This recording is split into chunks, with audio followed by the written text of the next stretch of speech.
Heading into northern Virginia and back in time.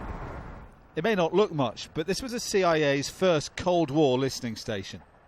Inside its museum, memories of that past and reminders of the present. It's much like Obama said at the beginning of his presidency, he was going to do the reset with the Russians. Kennedy was going to try that and make that work for his presidency. We know how that turned out, the Cuban Missile Crisis erupting a year later. The Cold War may be consigned to history and museums.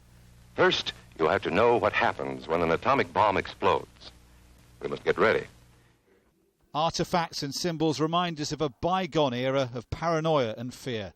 But for Americans, US-Russian tensions today over Ukraine are a worrying echo of that conflict. What happens if the Ukrainians decide that they want to resupply those guys who are like Berlin was from the air and drop in helicopter supplies? Are the Russians going to shoot on that?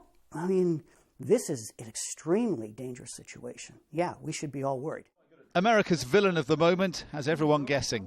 But if anyone can help predict the Russian leader's next move, it's the man who once commanded him in the KGB. General Oleg Kalugin says Vladimir Putin knows his limits. Putin is a practical man. He would not go that far. He'll take a stand, probably a firm one, but he's sensible enough not to launch a major confrontation with the West. That would not really make sense. And I say in a nuclear age, it's just too risky and suicidal.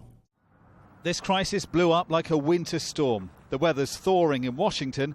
Americans wait anxiously for the same in relations with Russia. Dominic Waghorn, Sky News, Washington.